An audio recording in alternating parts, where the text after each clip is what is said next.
तर चला सर्वांना शुभ संध्याकाळ, शुभ संध्याकाळ, शुभ संध्याकाळ. आता आज आपला शेवटचा दिवस आहे नक्षत्रांचा. सगळ्यांनी मिळून एक छान उपक्रम पार पाडला. त्यामुळे मी सगळ्यांनी ज्यांनी ज्यांनी सेशन घेतलं त्या सर्वांचं खूप खूप धन्यवाद मानते. आणि त्यांच्यामुळेच हे सगळं सक्सेस झालं. एक नवीन वेगळा विषय की जो आपल्या अजेंड्यात तसा नाहीये. पण आपण त्याच्यातलं जे काही घेणार आहोत ते आपल्या अजेंडाकडेच जाणारं घेणार आहोत. म्हणून हा उपक्रम जो नवीन झाला, आगळा-वेगळा पहिल्यांदाच झाला. त्यामुळे सगळ्यांनी आपली पाठ थोपटून घ्या. ज्यांनी घेतला त्यांनी पण आणि ज्यांनी अटेंड केला त्यांनी पण. कारण ना क्युरिओसिटी पाहिजे, चौकस बुद्धी पाहिजे. त्याशिवाय आपल्या आयुष्यात विकास होत नाही. काय आहे बघूयात, काय चाललंय बघूयात. भले आपल्याला काही कळत नसू देत. तर हे चौकस बुद्धी असेल तर आयुष्य फुलत जातं असं मला वाटतं. कारण आमच्या अमेरिकेच्या लीडरशिप प्रोग्राममध्ये या चौकस बुद्धीवर त्यांनी बरेच प्रोजेक्ट ठेवले होते आणि चौकस बुद्धी निर्माण व्हावी म्हणून काही असाइनमेंट्स दिल्या होत्या. मग या लोकांशी संवाद साधा, त्या लोकांशी संवाद साधा, त्यांच्या खाण्यापिण्याच्या सवयी विचारा, ते आयुष्यात सक्सेस का झाले विचारा. म्हणजे इतरांचं चौकस बुद्धीने विचारणं आणि त्यांच्या लाईफमधून आपल्याला काही शिकता येतं का? म्हणून आता थोडंसं शिवसर्वोदय साधकांना मी जुन्या सांगितलंय. की नवीन साधकांचं थोडं काउन्सिलिंग तुम्ही करा. कारण आज दिवसभर मी जवळ-जवळ 10 साधक केले काउन्सिलिंगसाठी. सगळ्यांना खूप आनंद झाला. "मॅडम तुम्ही वेळ काढला, आम्हाला फोन केलात. कसं काय, काय?" म्हटलं, "काही नाही, तुमचा रिस्पॉन्स दिसत नाही ग्रुपवर म्हणून मग मी केला. काय चाललं आहे?" तर थोडंसं एक वाईट वाटलं मला, की खूप मोठ्या-मोठ्या अडचणीत सापडलेले आहेत. काही छोट्या-मोठ्या अडचणीत आणि स्थिरता नाहीये, चंचलता आहे. मन स्वैर-भैर झालेलं आहे. मनाला काही सुचत नाहीये काय करायचं. तर प्राणायाम बघा मोफत चाललाय, पण तिकडेही लक्ष नाही. बघितलं तरी मग अटेंड नाही करायचं. आता प्राणायामाने स्थिरता येते, पण असं जर आपलं मन असेल, तर काहीच करावंसं नाही वाटत. मग एक हेल्पिंग हँड आपण दिला, त्यांना सांगितलं, "अहो माझं असंच झालं, पण मी हे केलं, मला ह्याने फरक पडला." तर त्यांना एक उभारी येते. त्या खड्ड्यात पडलेल्या आहेत ना, आपण एक मदतीचा हात देऊन त्यांना वर काढायचं काम सगळ्यांनी मिळून केलं पाहिजे. आणि मग मला आज लक्षात आलं, की बऱ्याच गोष्टी मला ओपन होतात सगळेजण, असं काही नाहीये. पण मी एकटी किती करणार आणि किती जणांचं करू शकणार? 10च लोकं झाली आज सकाळपासून. कारण मी आज तिकडे गेले नाही कबीर बागेत म्हणून मग मी हे काम केलं. घेतलं होतं तिथली दांडी माझ्या वेगळ्या कामाला घेतली होती. पण ते काम सोडून मी हेच करत बसले. मला असंच आहे म्हणजे थोडंसं. दुसऱ्यांसाठी खूप माझा वेळ घालवते मी, स्वतःवर काही वेळ न देता. आणि असं लाईफ असं आहे तुम्हाला सांगते, ज्यावेळेला आपण दुसऱ्यांसाठी करायला बसतो ना, तरच दुसऱ्यांना फायदा येतो. आपण स्वतःच्या फायद्याने जर इथे बसलो ना, तर आपल्याला तेवढा रिटर्न म्हणजे रिझल्ट मिळत नाही, रिझल्ट दुसऱ्यांसाठीचा. म्हणून मग ते होतं आपोआप, वाहत जातो त्या दुसऱ्यांच्या ह्याच्यामध्ये आणि त्यांना आनंद झाला, की मग थोडंसं आपल्यालाही बरं वाटतं आणि काहीतरी दुःखावर फुंकर घातली जाते. आपण दोघी जणी मैत्रिणी बसलो तर गप्पा मारत बसतो. त्याऐवजी हे असलं केलं तर बरं होईल.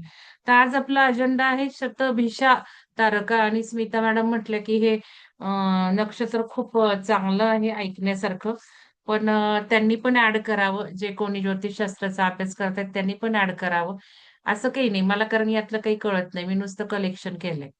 तर आपण बघूया तर शतभिषा नक्षत्र माझं जे आहे माझ्या बाबतीत, तर माझा माझा शुक्र ग्रह बसलेला आहे. नवम स्थानात आहे शुक्र आणि बुध. आणि नवम स्थानात जो शुक्र आहे, त्याचं नक्षत्र माझं शततारक आहे. आणि 2 चरण आहे. ज्यांना अभ्यास करायचा आहे माझा, कारण माझा अभ्यास बऱ्याच जणांना करायचा असतो, करावा वाटतो. कारण माझ्याबद्दल एक सगळं माहिती आहे, कळत आहे आणि मग पत्रिका काय सांगते, तसं काही आहे का? यांनी त्यांचा सुद्धा एक सराव होतो. क्युरिओसिटी असते त्यांना माझ्याबद्दल जाणून घ्यायची. हे क्युरिओसिटी असली तर डेव्हलप होणार आहे. मग हे इथे दाखवत नाही तरी मॅडम अशा कशा? अशा प्रश्नांवर विचार केला पाहिजे. तर शतक तारका चरण 2 आहे शुक्र नवम स्थानातला आणि माझे मिस्टरांचं जे आहे त्यांचं सूर्य राशीप्रमाणे शततारका येतंय. 3रं चरण आहे. आणि आज मी त्यांची पत्रिका बघितली. मला खूप आश्चर्य वाटतंय आता त्यांची पत्रिका बघितल्यावर मलाच असं वाटायला लागलं, मी आता अभ्यास केला पाहिजे या ज्योतिषशास्त्राचा. त्यांची आणि हर्षलची पत्रिका एक थोडीशी वेगळ्याच दिसतात. बघितल्या तरी अशा वेगळ्या दिसतात. तर ते माझ्यात क्युरिओसिटी निर्माण झाली. नाही, आपण शिकावं, आपण शिकावं.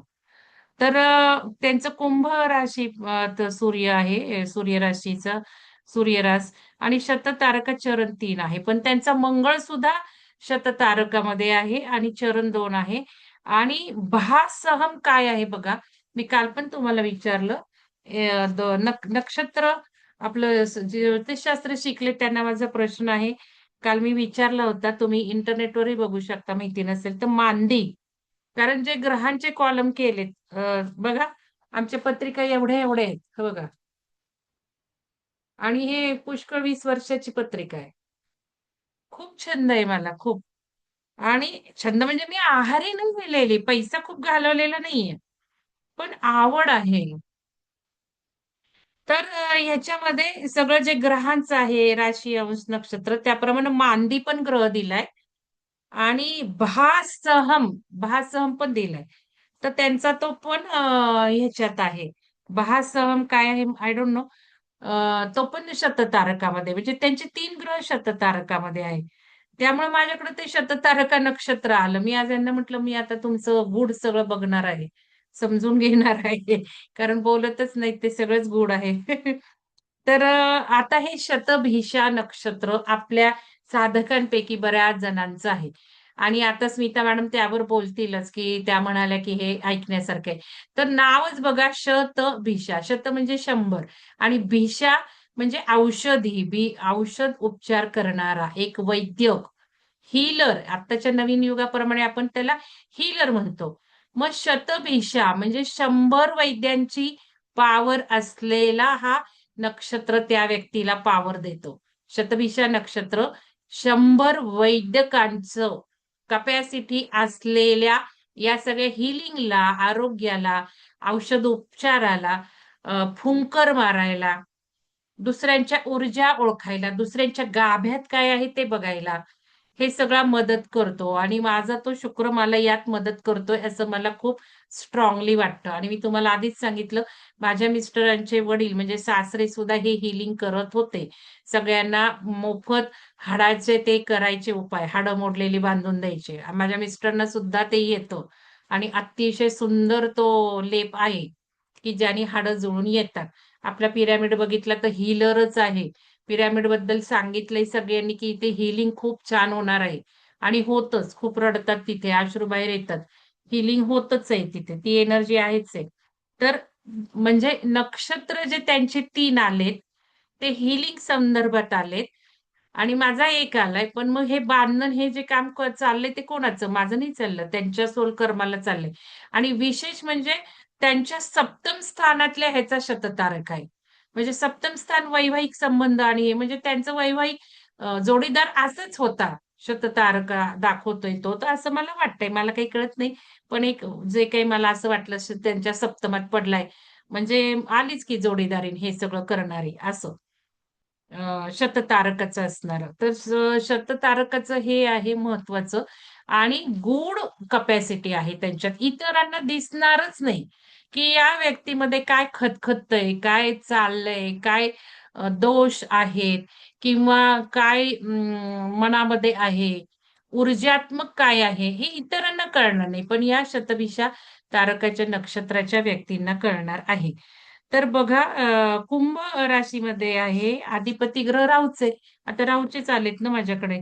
तर दैवत जे आहे ते वरुण आहे. वरुण जलाचा आणि वैश्विक नियमांचा नियम करणारा, म्हणजे वैश्विक जे नियम आहेत ते या वरुणाकडनं होतात. वैश्विक नियम आणि जलाविषयी नियम हे वरुणदेव करतात. आणि हा आता आध्यात्मिक सुद्धा खूप आहे नक्षत्र. मी आध्यात्मिक जास्त बोलणार आहे. कारण या नक्षत्राचं ते फार महत्वाचं आहे. तर शतभिषा म्हणजे 100 औषधे किंवा 100 वैद्य. आणि वर्तुळ शतभिषा म्हणजे 100 जरी असलं तरी त्यात 2 शून्य येतायत. म्हणजे शतभिषा एक वर्तुळ दाखवतो, वर्तुळ. आणि वर्तुळ आपल्याला आध्यात्मिक महत्व माहितीच आहे. वर्तुळ म्हणजे इन्फायनाईट, वर्तुळ म्हणजे झिरो, वर्तुळ म्हणजे ब्लॅक होल. आणि आता ब्लॅक होलचे सगळे गूढ उलगडत चालले. त्या ब्लॅक होलमध्ये विमानं जी गायब होतात, काही जे जातं तिथे, ते दुसऱ्या आयामात जातात. ते काही नष्ट नाही होत, दुसऱ्या आयामात. आणि मग त्या ब्लॅक होलचं इतकं सुंदर रहस्य आता अलीकडे उघडत चाललंय, की जमातीच्या जमाती त्या ब्लॅक होलमध्ये आहेत. वेगळ्या आयामात गेले ते. म्हणून आपल्याला दिसत नाही. समजा आता इथे तुम्ही बसलाय आणि मग वेगळ्या आयामात कॉन्शियसनेसनी गेलाय. तर त्या जाणीवा दृश्य डोळ्यांना दिसू शकत नाही. कारण डोळ्यांच्या कॅपॅसिटी तेवढ्याच आहेत ना. म्हणजे सूक्ष्म स्तरावर तुम्ही गेलात, तर आपण कसं ओळखणार की सूक्ष्म देह तिकडे चाललंय, हे चाललंय. आणि अशी जी पुस्तकं आहेत फॉरेन ऑथरची, त्याच्यात पिरॅमिडचा उल्लेख सदैव येतो. द एंड जो होतो तो पिरॅमिडमध्ये होतो. म्हणजे आपण द सेलेस्टाईन प्रोफेसी, एका शाश्वत सत्याचा शोध, हे नामांकित गाजलेलं पुस्तक जे वाचलं, त्याच्यात शेवट तसाच आहे. ते जातात पिरॅमिडमध्ये आणि मग त्यांच्या मागे जे येणारे असतात त्यांना ते दिसतच नाही. म्हणजे हायर कॉन्शियसनेसमध्ये गेले. तर हा शतविषय त्याच्याशी जोडलेला आहे, की वर्तुळ आहे म्हणून मग हा इन्फायनाईट वर्तुळ म्हणजे कंप्लीट पूर्णत्व याच्याजवळ आहे. म्हणजे आपण म्हणतो ना, हे होल सगळं परफेक्शन, सगळं पूर्णत्व या शतभिषामध्ये येतं वर्तुळामुळे. पण वर्तुळ म्हणजे खालीपण पण, कारण शून्यत्व आहे ना ते. शून्य मग खाली पण आपण समजू. म्हणून मग अशा व्यक्तींना काय असतं, एकाकी पडतात. आता जर माझे मिस्टर तुम्ही बघितलंय, तिथे बसून असतात पिरॅमिडला तुम्ही येता तेव्हा. काल पण परवा पण ध्यानाला या म्हटलं, नाही आले. मग म्हटलं, "का हो तुम्ही आला नाही?" तर तिथे ते सगळं अन्न हे होतं ना, मग कोणी आलं असतं मांजर, कुत्रं वगैरे. पण हे एकाकी पडतात आणि त्यांना एकटेपण आवडतं. मला सुद्धा खूप एकटेपण आवडतं. तुम्हाला खोटं वाटेल, माझा स्वभाव अबोल आहे. हे सांगितलं तर पटणार नाही. पण मी जर कोणत्या चार चौघात दुसरीकडे गेले, तर मी शब्द सुद्धा बोलू शकत नाही. मग हे शतभिषा नक्षत्र असं देतं, अकेलपण देतं, शून्यत्व देतं, एकटेपण देतं. म्हणून या नक्षत्राच्या व्यक्तींना एक चॅलेंज असतं. जर हे एकटेपणाचं खालीत्व आलं, तर लाईफ उद्ध्वस्त होतं. पण मी सोनं करून घेतीये माहिती माझ्या जीवनात जे एकटेपण आहे. मिस्टरांचं नाही सांगता येणार, पण माझ्या जीवनात जो एकटेपण आहे, मी माझ्या दुनियेत असते तुम्हाला माहिती माझी दुनिया मी क्रिएट केली आणि त्यात मी एकाकी असते, म्हणजे एकटी असते. मी ना कार्यक्रमांना जात, मी ना सोशल आहे, मी ना टीव्ही बघत. आयुष्यात मी टीव्ही बघत नाही. म्हणजे एकदा कधीतरी बघायला लागले होते. पण मी 5 मिनिटं पण टीव्ही बघू शकत नाही. बघत नाही. बाकी काही मी करत नाही तुम्हाला सांगते. आणि या एकटेपणात मी एक आयुष्य फ्लोरिड केलंय. म्हणजे मलाच तृप्ती मिळाली आहे, लोकांना मी तृप्त करत आहे. पण हे जर एकाकीपण आलं, तर उद्ध्वस्त सुद्धा होतं. काल एक फोन होता आणि त्याच्यामध्ये ती व्यक्ती म्हणत होती, "मला आता जगावसंच वाटत नाही." आणि सगळ्यांनी लिहून घ्या, हे जगणं न वाटणं, इंटरेस्ट जाणं हे खूप जणांना होणार आहे आता, खूप जणांना. कशातच इंटरेस्ट राहणार नाही. आपण काही कामं करतोय, आपण काय खातो, ना खायला इंटरेस्ट, ना फिरायला इंटरेस्ट, ना कार्यक्रम अटेंड करायला इंटरेस्ट, ना साधनेला इंटरेस्ट, ना कशाला. हे वातावरणच सगळं क्रिएट होणार आहे. मन उदास होणार आहे. का तर मायाजाळातून बाहेर पडायचंय. आत्ताचा अजेंडा आहे मायाजाळातून बाहेर पडायचं. मग आता हा शतभिषा व्यक्ती, आता ती व्यक्ती म्हणत होती, "मला जगावसं वाटत नाही." मग मी लगेच फ्लॉवर फ्लॉवर रेमेडीवर सांगितलंय आणि मी आता त्यांना ते सगळं सांगणार आहे. त्यानिमित्ताने मग तुमचं पण तयारी होईल. मी एक सेशन घेणार आहे तुमच्या सगळ्यांसाठी. कारण फ्लॉवर रेमेडी खूप सुंदर टूल आपल्याजवळ आहे आणि आपण ते वापरायचं आहे. तर मग हे शतभिषा एकाकी पडले, तर मग काहीच करू शकणार नाहीत. आणि आत्ताच्या वातावरणात त्यांना हा एक थ्रेट आहे. मी जे म्हणते स्ट्रेंग्थ, वीकनेस, अपॉर्च्युनिटी, थ्रेट. मग ह्याच्यामध्ये हे जे काही आहे तो आपला वननेस सुद्धा दाखवतो. आता जे आपलं वननेस चाललंय, तर हा शतभिषा नक्षत्र संपूर्णत्व दाखवतो, कंप्लीटनेस दाखवतो, म्हणजे एकत्व पण तो दाखवतो, की तुम्ही आणि आम्ही सगळे एक, एकत्व आहे. तू, मी, तुतई, मैमे असं नाही. उदाहरणार्थ आपण आपले सर्व धर्म, आपल्या ध्यानाच्या सर्व पद्धती, आपण काही नुसतं ध्यानच नाहीये. उदाहरण सांगते म्हणजे एकत्व म्हणजे काय? तर म्हणजे आपण त्याला होलिस्टिक शब्द सुद्धा वापरतो. सर्वसमावेशक. मग वननेस दाखवतो हा शतभिषा नक्षत्र. तर स्वभाव वैशिष्ट्य आहे. नक्षत्राचे रहस्यमयी असतात, गूढ असतं यांचं स्वभाव, एकांतात राहणारे, पण सत्यप्रिय असतात. आणि सत्यप्रिय कठोर सत्यवादी असतात. म्हणजे त्यांना सत्य बोलायला घाबरत नाही. त्याच्यामुळे प्रॉब्लेम येतात जीवनामध्ये, असं पण आहे. या नक्षत्रात उपचार शक्ती, हीलिंग पॉवर लाभलेली, नैसर्गिकच हीलिंग पॉवर यायला लाभलेली. आणि माझ्या पत्रिकेत असं लिहिलंय, आता सारखं मी सांगते म्हणजे माझे गर्व नाहीये. तुम्हाला चांगलं समजावं म्हणून. तुम्ही तुमच्या नातेवाईकांशी कोरिलेट करा आणि तुमच्याजवळ काही एवढ्या स्ट्रॉंग पत्रिका नसणार मला माहितीये. म्हणून मग मी हे सांगतेय, की माझं उदाहरण देऊ. आता माझं काही ते नक्षत्र ना चंद्राचं ना सूर्याचं, शुक्राचं आहे. पण माझा शुक्र स्ट्रॉंग आहे लक्षात घ्या. त्यामुळे त्याचा इम्पॅक्ट जास्त आहे. कुठला ग्रह स्ट्रॉंग आहे, कुठल्या ग्रहाला किती पर्सेंटेज आहे, याच्यावर सुद्धा आपले कॅरेक्टरिस्टिक्स ठरतात. आणि कुठला दुर्बल आहे त्यामुळे सुद्धा त्याचं हे करावं लागतं, उपाय करायला लागतात. पण मी म्हणते स्ट्रॉंगवर उपाय करायचे. स्ट्रॉंग ग्रहांवर उपाय केले तर जास्त लवकर आपल्याला फळं मिळतात. म्हणजे आपण जसं म्हणतो ना, काय पॉझिटिव्ह ते फ्लोरिश करा, ते ग्रो करा. निगेटिव्ह जाऊ सोडून द्या असं. त्रास देत असतील तर ठीक आहे. तर माझ्या पत्रिकेत असं लिहिलंय कोणी मरणासन्न व्यक्ती असेल. आता हे ज्योतिषार्य बघतील हा कुठला नियम आहे, काय आहे, मग ते माझी टॅली करतील.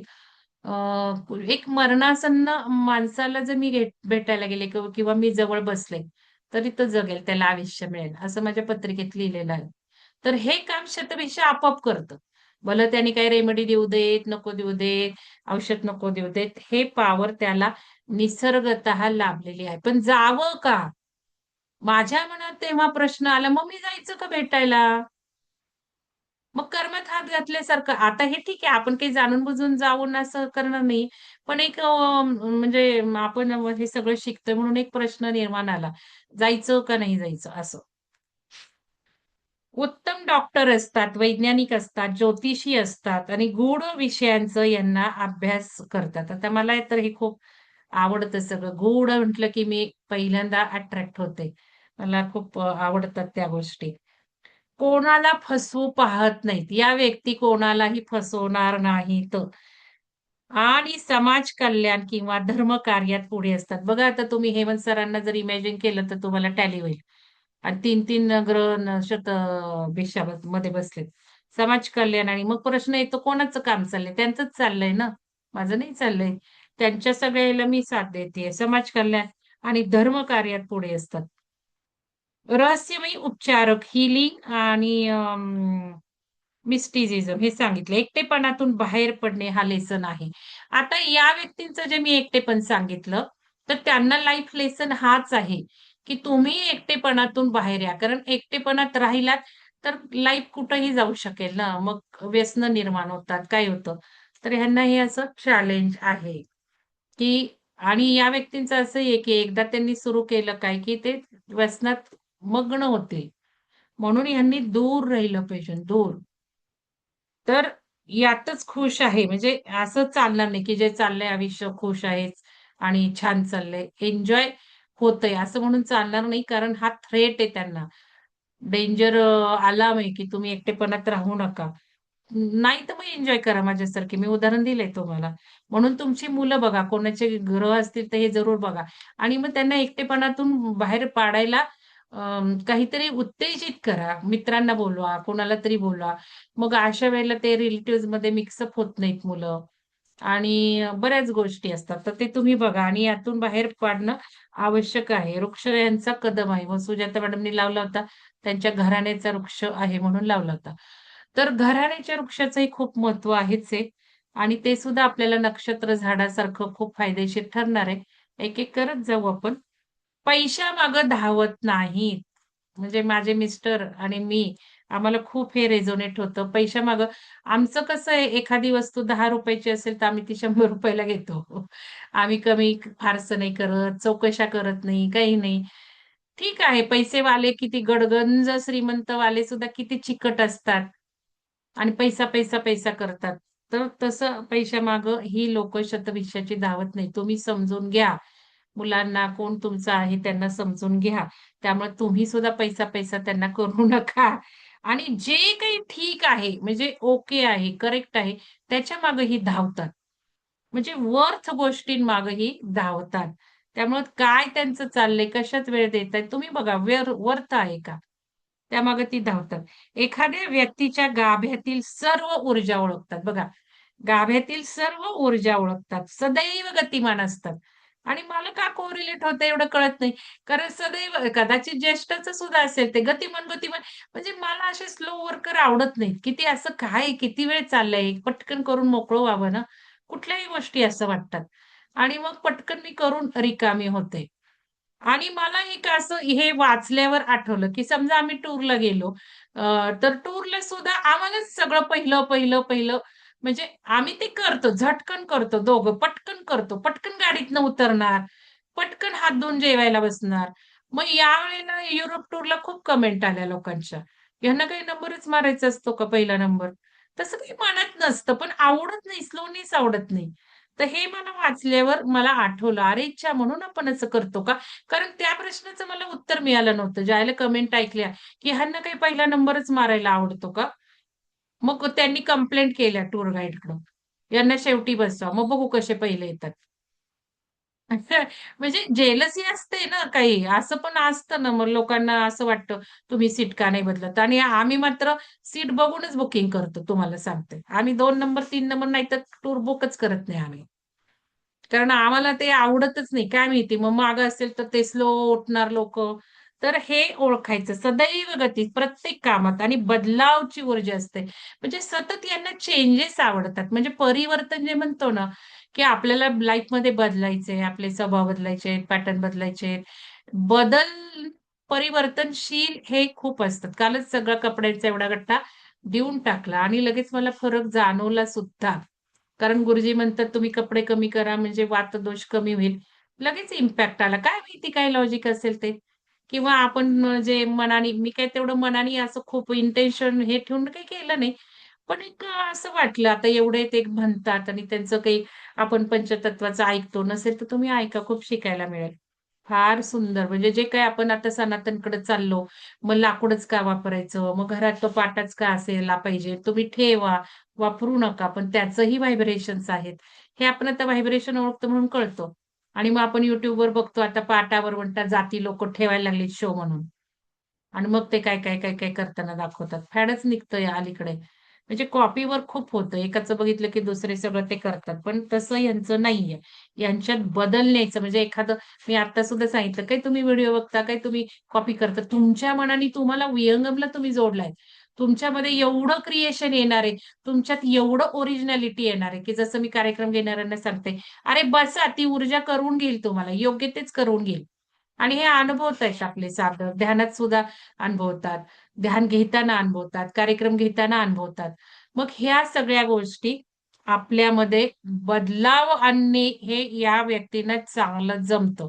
मग आपल्याला नक्षत्रांचे गुण घ्यायचेत ना. आपलं नक्षत्र नसलं तरी आपण संकल्प लिहू शकतो, की आपली ओरिजिनॅलिटी वापरा, आपली क्रिएटिव्हिटी वापरा. राक्षसगण आहे. आता राक्षसगण काय? कारण माझा सुद्धा राक्षसगणच आहे. म्हणजे लहानपणापासून मग एक क्युरिओसिटी होती. राक्षसगण चांगला का मनुष्यगण चांगला का देवगण चांगला? तर देवगण असं नाही म्हणतात माहिती नाही. पण राक्षसगण इथे का? तर हे सुद्धा मी शोधलं मग. राक्षसगण का? कारण क्युरिओसिटी. तर मला उत्तर आलं की शतभिषा नक्षत्राच्या लोकांना हे हीलिंग द्यायचं आहे. म्हणजे कपात करायची आहे ना, आजारांची करायची आहे, हीलिंगची करायची आहे, त्या समाजकार्य करायचंय. मग याला राक्षसी ऊर्जा पाहिजे ना, नाहीतर कपात कसं करणार ते? काढून कसं टाकणार? निर्मूलन कसं करणार? मुळासकट कसं उपटून टाकणार? म्हणून हा राक्षसगण.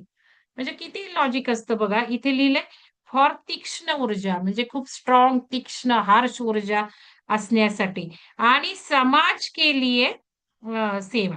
बीमारी, समाज के लिए सेवा, बीमारियों के लिए सेवा, समस्या, लढने के लिए समस्या. लढावं लागतं ना. मग त्या समस्या ह्याच्यासाठी हा राक्षसगण आलेला. असं काय करू शकता तुम्ही? एक काही प्रश्न पडला ना, त्या Googleवर जायचं. मी आज दाखवणार आहे. त्या Googleवर जायचं, प्रश्न टाकायचा. आजकाल एआय सगळी उत्तरं देतो. तुम्हाला काय नाही ते दुनियाभराचं नॉलेज आहे. आणि मग तुम्ही कशाला विचारता माझं चंद्र रास आहे का, सूर्य रास आहे का? तिथे ते मी तुम्हाला ॲप पण टाकते. मी काय कधी वापरते ते.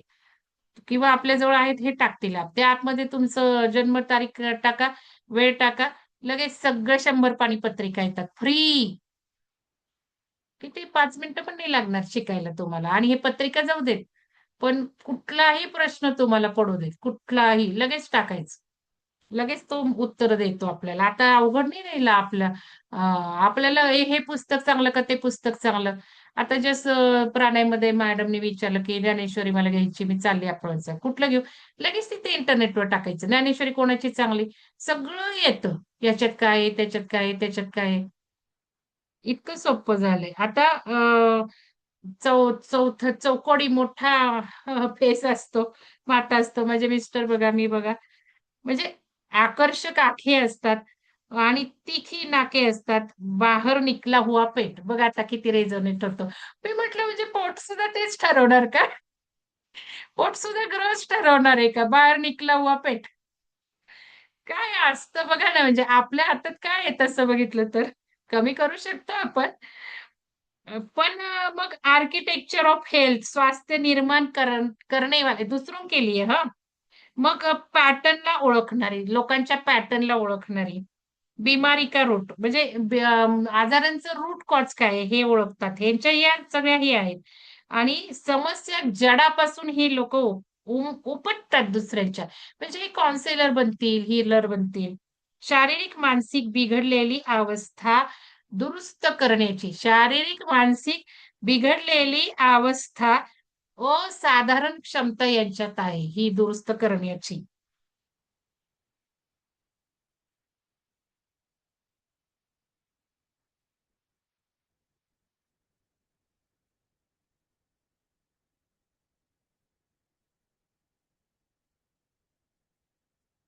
आता बघा वरुण आहे त्यामुळे हा रक्षक म्हणून पण काम करतो, सुरक्षा रक्षक म्हणून. कारण वरुण देवता जी आहे, त्याला अदृश्य सत्य माहिती असतात आणि ब्रह्मांडीय नियमांचा वरुण देव रक्षक आहे. म्हणून ही लोकं सुद्धा रक्षक आहे. सुरक्षा घेराव ही लोकं करू शकतात तयार आणि त्यांच्यामध्ये ते असतं. आता वरुण देवाची एक कहाणी आहे, की कठोर न्याय यांना प्रिय असतो. तर वरुण देव एक ऋषींची कथा आहे. त्यामुळे कठोर न्यायला हे जपत असतात. कितीही मोठा असला, कोणी कितीही मोठा असला, तरी वरुण देव न्याय तत्पर पोहोचणारच. मग कश्यप ऋषींची कथा आहे. या शतभिषा नक्षत्राच्या लोकांना सत्याबाबत सत्याबाबत ते खूप कणखर असतात आणि कडवे बोलायला घाबरत नाहीत. सत्य प्रिय असल्यामुळे हे लोकं कडवे बोलायला घाबरत नाहीत. अशा वरून देवाला दुनियेला तशा दुनियेला बघायला आवडत नाही. आता हा खूप मोठा संघर्ष आहे यांच्या जीवनात आणि माझी स्टोरी सांगितली ना, तर मी हे सगळं भोगलंय बघा. सत्यवादी असल्यामुळे खूप भोगलंय आणि सत्य शब्द वदल्यामुळे मी खूप बोलले. आता तुम्ही हे मला रेझोनेट करू शकता. तुमच्या कोणी व्यक्ती आहेत त्यांच्याबरोबर. त्यामुळं काय होतं डॉक्टरला कडू औषध द्यावेच लागते. हा शतभिषा आहे ना, वैद्यक आहे ना, सत्यप्रेमी आहे ना, कणखर बोलायला घाबरत नाही. त्यामुळं कडू औषध डॉक्टरला द्यावेच लागते. एकीकडे हे करावे लागते, पण दुनियेला ठीक करायला पण दुसरीकडे ते एकटे पडतात. जर मला रेझोनेट केलं तर तुम्हाला कळेल, की या कडवेपणामुळं, सत्यवादीपणामुळं मग एकटे पडतात हे आणि हे मला भोगावं लागलं खूप. म्हणजे मी हेड ऑफ डिपार्टमेंट होते, पॉप्युलर होते. मी पॉप्युलर ॲडमिनिस्ट्रेटर होते. सगळ्यांना मी आवडत होते. पण मला एकाकी राहावं लागलं. कारण काही एथिक्स असतात लीडरचे. मग जेवताना मी एकटी जेवायचे. कारण शिवसर्वोदय पण पाळायचं. म्हणजे तिथून माझी सुरुवात झाली. मी शिवसर्वोदय शिकले. आपल्याला 11च्या जेवायचं. मी दुसऱ्या दिवशी डिक्लेअर केलं, मी एकटी जेवणार. आणि तसंही मग असं लीडरनी एकत्र बसलं, की मग सगळं कंट्रोल हे ते सगळं होतं. म्हणून एकटे पण लीडर आणि सगळेजण एकत्र असतात. पण लीडर वेगळा राहतो. मग ते भोगलं मी म्हणजे नंतर अजून बऱ्याच स्टोरी आहेत माझ्या. तर हे तुमच्या पण आयुष्यात त्या व्यक्तींच्या येणार आहे. लक्षात घ्या. हा संघर्ष येणार आहे. कारण या संघर्षातूनच त्यांना लेसन घ्यायचं आहे. की हे जे काही एकटंपण येतंय, हे जे काही कटुता आपण बोलतोय, सत्य बोलतोय, त्याच्यातून जो एकटेपणा येईल, त्याच्यातून फ्लोरिश सुद्धा होऊ आपण. पण त्याच्यातून दुसरा निगेटिव्ह एस्पेक्ट होऊ नये म्हणूनही काळजी घ्यायची. तर हा दुनियेला ठीक करायला जातो, पण दुसरीकडे ते एकटे पडतात. सच्चा उपचार म्हणजे हे जे काय आहे, सत्य का सामना करतात. कारण राहू आहे, मग पिअर्सिंग इंटेलेक्चुअल आहे. राहू म्हणजे खूप इंटेलेक्चुअल लोकं असतात. आणि भेदनेवाली तेजबुद्धी म्हणजे एवढी प्रखर तेजबुद्धी असते, कणखरपणा असतो. त्यामुळे शोध सुद्धा लावतात. म्हणजे रिसर्च पण करतात. वायुतत्वाचं आहे.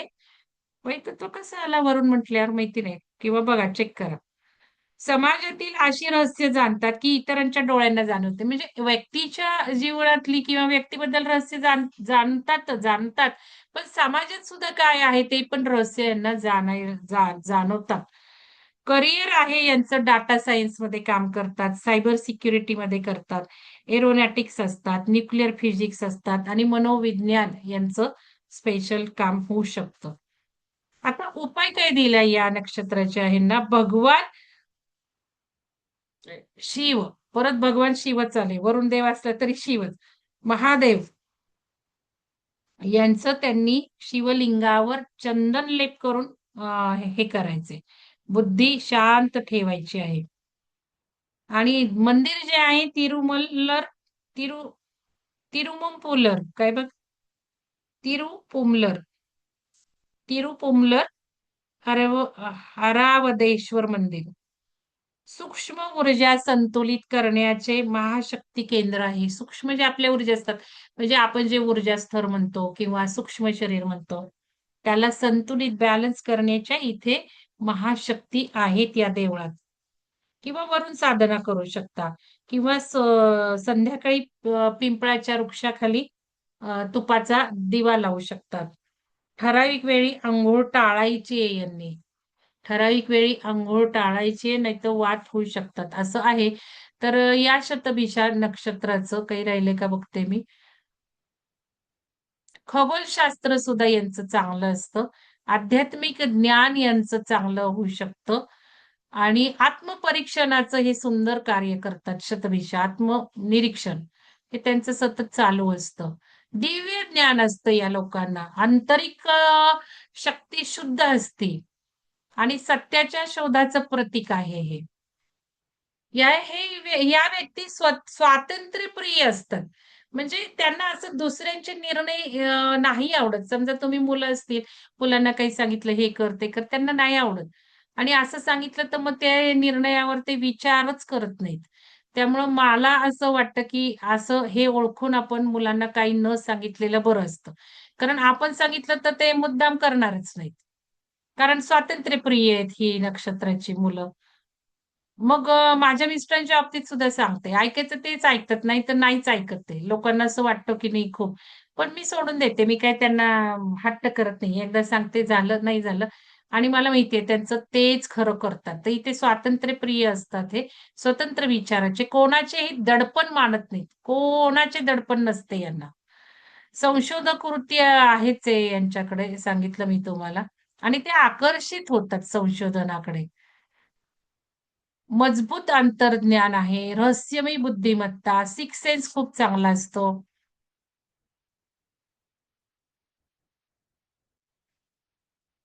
संकल्प यांचे दृढ असतात. जे ठरवतील ते करणारच. ठाण घेतात. नाही, हे करायचंच आणि पूर्ण होईपर्यंत मग कुठलाही दबाव न घेता पूर्ण करतात त्या गोष्टी. हट्टीपणा आहे बरं का. या नक्षत्राच्या जातकांना हट्टीपणा आहे. अनियंत्रित ऊर्जा असते. ह्यांच्या ऊर्जा कोणी कंट्रोल करू शकत नाही. त्यांना स्वतःचे नियम पाळायला खूप आवडतात. आता तुम्ही मला रेझोनेट केलं, तर हे सगळं लागू होतंय. तसंही आपल्याला कुठल्याही नक्षत्राचं लागू होतं. कारण कुठला तरी ग्रह असतोच त्या नक्षत्रात आणि ग्रह कुठला स्ट्रॉंग आहे त्याच्यावर हे असतंच. एकाच गोष्टीचा टोकाचा आग्रह ही लोकं धरण्याची आहे सवय असते यांना. गुप्त आजार असू शकतात. झोप न लागण्याचं कारण असू शकतं. नैराश्य असू शकतं. हे तर मी नैराश्याचं सांगितलंच तुम्हाला. गूढ ज्ञानाचा उगम यांच्यामध्ये होतो. उगमच असतो. गूढ ज्ञानच उगम पावतं यांच्यात. समुपदेशक म्हणून चांगलं करू शकतात हे काम. स्वाभिमानी असतात, तत्वनिष्ठ असतात. ते त्यांच्या तत्वाशी कधीही तडजोड करत नाही. माझ्या लाईफमध्ये ना, हे फार मी पाळलं. कधीच माझ्या प्रिन्सिपल जे आहेत, व्हॅल्यूज जे आहेत, आता या करतायत व्हॅल्यूजवर आहे त्यांचं मी बघितलं पुस्तक. टांगसाळे मॅडम, प्रीती मॅडम त्यांची पुस्तकं बघितली, तर ते व्हॅल्यू एज्युकेशन अँड स्पिरिच्युअलिटी असं आहे त्यांचं एम-एचं हे. जी डिग्री आहे ना, ती व्हॅल्यू एज्युकेशन आणि व्हॅल्यूजमध्ये मी खूप काम केलेलं आहे. म्हणजे कसं एखाद्या व्यक्तीच्या व्हॅल्यूज आपण बदलू शकतो आणि त्याच्या टेक्निक्स मला माहिती आहेत. त्या व्हॅल्यूचं महत्त्व पटवून देणं. कारण आपल्या व्हॅल्यू जर आपल्याला माहिती असल्या ना, तर आपल्याला लाईफमध्ये कधी शंकाच पडत नाही, मी हे करू का ते करू? मग काही कॉलेजला मी ह्याचे प्रोग्राम्स घेतले व्हॅल्यू एज्युकेशनवर आणि हे व्हॅल्यू एज्युकेशन मी 10-12 वर्षापूर्वी सुरू केलं स्वतः मुलांना आणि त्यानंतर ए-आय-सी-टीने हे व्हॅल्यू एज्युकेशन टीचर्सला करायला लावलं, की तुम्ही मुलांना घ्या. कारण व्हॅल्यूज बिघडत चालल्यात आता मुलांच्या. त्यांना व्हॅल्यूज नाहीयेत. तर मग समजा तुम्हाला कळावं म्हणून मी थोडंसं सांगते, की व्हॅल्यूज म्हणजे काय? आता समजा मुलांना मी ज्यावेळेला घेते कार्यक्रम, त्यांच्या व्हॅल्यू असेस करते. तुमच्या व्हॅल्यूज काय आहेत? त्या ओळखा. जसं तुम्हाला मी आत्ता सांगितलंय, की नक्षत्रावरून तुमचं लिहा, की तुमचं चंद्र नक्षत्र काय सांगतंय, सूर्य नक्षत्र. तुमची ओळख तुम्हाला होती ना, एक कॉन्फिडन्स येतो. आता मला हे सांगताना सुद्धा किती तुम्हाला कॉन्फिडन्स आला, हो माझं रेझोनेट होतंय, हे होतंय. तर त्याच्यामध्ये तुम्हालाही कॉन्फिडन्स येईल, अरे माझ्याजवळ हे आहे. मी हे करू शकते. तर त्याच्यामध्ये व्हॅल्यूमध्ये आता समजा मी त्यांना सांगते, व्हॅल्यूज आपल्या का ठरलेल्या पाहिजेत. अशी एक वेळ येते, की आपल्याला सुंदर अमेरिकेत जॉब मिळालाय आणि म्हातारे आई-वडील आहेत, आजारी आहेत. तर तिथे काय व्हॅल्यू तुम्ही जाल, की पैसा बघाल, स्वतःचं करियर बघाल, की आई-वडिलांसाठी इंडियात राहायचं बघाल. ही जर तुमची व्हॅल्यू फिक्स असेल ना, तर तुम्ही द्वंद्वात पडणारच नाही. भलं 1 महिना, 6 महिने. मी काय करू? मी काय करू? आता काल सुद्धा माझ्या एक स्टुडंट्सचा जवळ-जवळ 10-12 वर्षापूर्वीची ती स्टुडंट आहे. तिचं काल मला मेसेज आला, की मला या कॉलेजला जॉब लागलाय आणि आनंदाने ती सांगत होती. पण मी म्हटलं, "बाई पगार बघ." कारण अलीकडे लोकं कॉलेजचे पगारच देत नाहीत. कारण अमृता मॅडम पण जॉइन झाल्या त्यावेळेला मी त्यांना म्हटलं, "मॅडम बघा बरं का, नाहीतर." पण शेवटी एक त्यांना पण एक लर्निंग होतं. कारण काही निर्णय आयुष्यात आपण घेऊ शकत नाही पटकन. आपल्याला त्या गोष्टी वारंवार फेस करायला लागल्याशिवाय. म्हणून मग मी म्हटलं जाऊ दे, बघू दे. त्यांना त्यांनी सांगितलं होतं. पण नंतर तिथे प्रॉब्लेमच आहे ना पैशाचे, पगाराचे. तसं हिला पण मी सांगितलं. मग ती म्हटली, "मी जातच नाही." म्हटलं, "अजिबात नाही." म्हटलं, "जायचं ते." मग म्हणे, "मला दुसरं डिपार्टमेंट दिलंय." म्हटलं, "तू निगेटिव्ह विचार करू नको." तर ह्या मुलांना व्हॅल्यूजच नाहीयेत आणि किती वर्ष जॉब नाहीये तिला. म्हणजे अंधकारात ती स्टुडंट आहे माझी. आणि त्या अंधकारात असताना सुद्धा ही म्हणते, "मग मी जातच नाही, मला दुसरं डिपार्टमेंट दिलं." अगं करू शकतेस तर तू एक हुशार मुलगी, पण असं म्हणते, "मी जातच नाही आणि हे करतच नाही." म्हटलं, "अगं 12-12, 15-15 वर्ष लोकं बिनपगाराच्या नोकऱ्या केल्यात. आपल्या एक साधक आहेत, परवा नवीन आलेल्या पिरामिडला. ते 12 वर्ष शाळेत काम करत होते. एक दिवस पगार मिळाला नाही त्यांना. पण आता आहे कोर्टात केस टाकली, एवढे किती लाख येणार आहेत. आता आपले टेक्निक वापरायचे आहेत त्यांनी. मिळणार आहेत त्यांना ते पैसे. जात नाहीत कुठे. टेक्निक केलं की लवकर होणार आहे. तर या गोष्टी कधी ना कधी आपल्याला ते रिटर्न्स येतात. तर व्हॅल्यू आपली पाहिजे. नाही बाबा, मला माझ्या आई-वडिलांचं कर्तव्य ही पहिली व्हॅल्यू आहे. जसं माझी आई म्हटली होती, लग्नानंतर मी किर्लोस्कर न्यूमॅटिक्समध्ये आर-एन-डी डिपार्टमेंटमध्ये होते. मला चौपट पगार होता त्यावेळेला मिस्टरांपेक्षा माझ्या. आणि मला कंटिन्युएशनची ऑफर आली. माझे मिस्टर म्हणत होते, "मलाही पुण्यात शिफ्ट व्हायचंय. तू जॉब कंटिन्यू कर." घरचे, सासू सगळे म्हणत होते, की "जॉब तुझा चांगला आहे, तू सोडू नकोस." कारण एक सुसंस्कृत सासर आहे. सासूबाई शिक्षिका होत्या.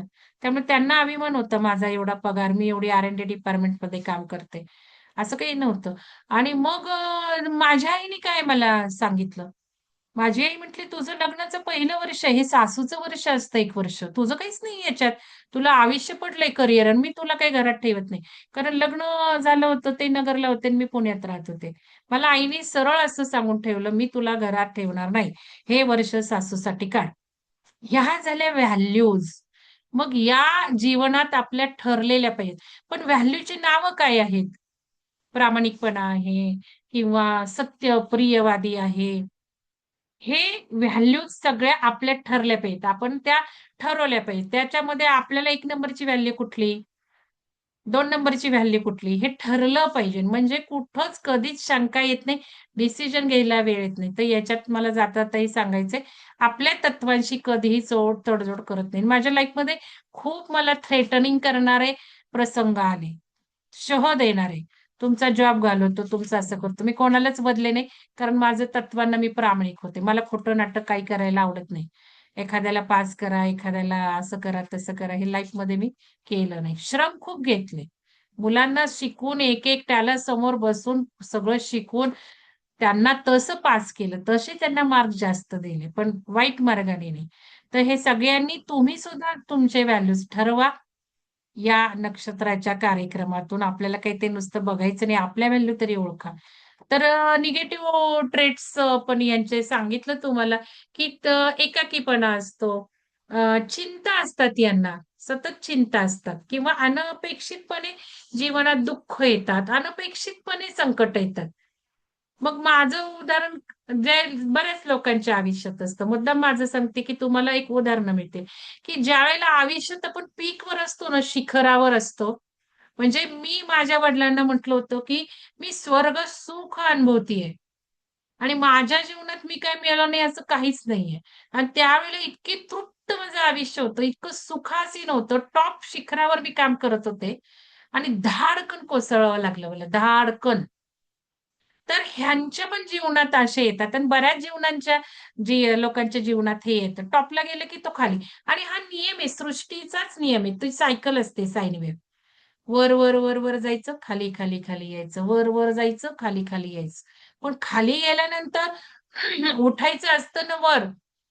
काही लोकं तर खाली गेलेल्यामध्ये खूप पिरियड काढतात, खूप. आपल्या साधकांचं ज्यावेळेला मी बघते खूप खचून जातात संकटांमुळं. मिस्टरांना हे झालं, यांना हे झालं. मुलं अशी करतात, मुलं मोबाईलमध्येच अडकलीत. आता एका कॉलेजला बोलवले, त्या हेड ऑफ डिपार्टमेंटनी सांगितलं, "मुलांना मोबाईलमधनं बाहेर काढा." मुलं मोबाईलमुळं काही अभ्यास करत नाहीयेत. आता अमृता मॅडम आणि आमचं बाकीच्यांचं चाललंय काय करायचं. म्हणजे हे एवढे चॅलेंजेस मग आपले साधक डिस्टर्ब आहेत त्याच्यामुळं, मुलांच्या या वागण्यामुळे. पण आपण का डिस्टर्ब व्हायचं एवढं? तर याला सुद्धा फ्लॉवर रेमेडी आहे बरं का. हे ॲडिक्शन दूर करते. कसलीही ॲडिक्शन असेल, मोबाईल असेल नाही तर काय असेल. तर माधुरी मॅडम आणि मी काम करणार आहे आपल्या सगळ्या ग्रुपसाठी. मग हे आयुष्यात खूप अनपेक्षित संकट आले, की उद्ध्वस्त येतात, दुःखद प्रसंगाने खचून जातात. त्यांचे ते निगेटिव्ह ट्रेट्स आहेत आणि मर्यादांचं बंधन यांना राहत नाही. म्हणजे मर्यादा सुद्धा काही-काही गोष्टीत अति करणार. मनासारखं घडलं नाही तर हट्टी, आक्रमी होणार आहे. तर असं काही त्यांचं आहे. एकांतप्रिय आहेतच आणि खूप गोष्टी हे लोकं समजून घेतात. समजून घेण्याची ताकद जी आहे खूप चांगली आहे यांच्याकडे. सामंजस्य खूप आहे. शिस्तबद्ध आहेत, लवचिक सुद्धा आहेत. फ्लेक्सिबिलिटी पण आहे. आता अर्थात परिवर्तन करतात, बदलायला असतात. त्यामुळे त्यांच्यामध्ये लवचिकपणा पण आहे. आत्मविश्वास दांडगा आहे. खंबीर असतात ही लोकं. कोणाशीही जुळवून घ्यायची त्यांची क्षमता असते. कुठल्याही अडथळ्यांवर ही लोकं मात करू शकतात. आणि इतरांना त्यांच्या उदाहरणाचे बघा आता मी वाचतीये इथे. इतरांना त्यांच्या उदाहरणाचे अनुसरण करण्यास प्रेरित करतात. मी काय केलं हेच केलं. आता तुम्हाला सांगता-सांगता म्हणजे लोकांना म्हणजे आणि प्रत्येकाच्या जीवनात, इथे काही मंगलदैंडच करू शकते असं काही नाही. तुमच्याही सगळ्यांच्या जीवनामध्ये इतरांना प्रेरणादायक आहेच आहे. कोणाचे कष्ट असतील, कोणाचं समजूतदारपणा असेल, कोणाचं कसं परिस्थिती बदलवली, हे सगळं ऐकण्यासारखं असतं. त्यामुळे तुम्ही जर एकमेकांना काउन्सिलिंग सुरू केलं, तर तुम्हालाही त्यांची दुःख कळतात आणि मग तो कळतं, की अरे, आपलं दुःख काहीच नाहीये त्याच्यापुढे. तर चुंबकी नजर असते. ह्यांची जी नजर असते, हे डोळ्यांना अट्रॅक्ट करून घेतात. चुंबकीय शक्ती डोळ्यांमध्ये आहे, भेदक नजर असल्यामुळे आणि थेट आत्म्यात डोकवतात ही लोकं. म्हणून भेदक डोळ्यांसाठी हे शतभिषा. आता बघू आपलं कोणाकोणाचं आहे. मी जरा चॅट बॉक्समध्ये टाका तुम्ही. मी मोबाईलमध्ये नाही बघितलं कोणाकोणाचं आहे. चॅट बॉक्समध्ये टाका, मग मी ओळखते. त्या व्यक्तींच्या नजरेमध्ये डोळ्यातून एक भेदक नजर असते. ज्ञान पाझळत असतं त्यांच्या डोळ्यातून, उत्सुकता झळकत असते आणि तीक्ष्ण सुसंवादी असतात हे. आणि त्यामुळं त्यांचं आकर्षक, अविस्मरणीय रूप खुलून दिसत असतं. असं आहेत बघा आता डोळ्यावरून सुद्धा शतभिषा लोकं आपल्याला ओळखू शकतील. अलिप्त राहणारे.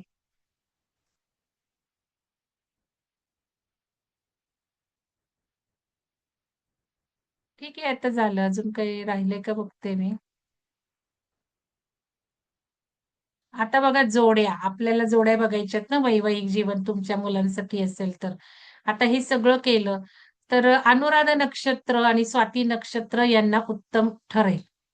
पण मला पत्रिकेबद्दल एक सांगायचंय सगळ्यांना. जनरली आपण ज्यावेळेला विवाह ठरवतो त्यावेळेला गुणमिलन करतो. पण तसं करू नका. गुण जमतायत का बघा आणि डिटेल पण बघा, की ह्यांचं पुढचं लाईफ कसं आहे.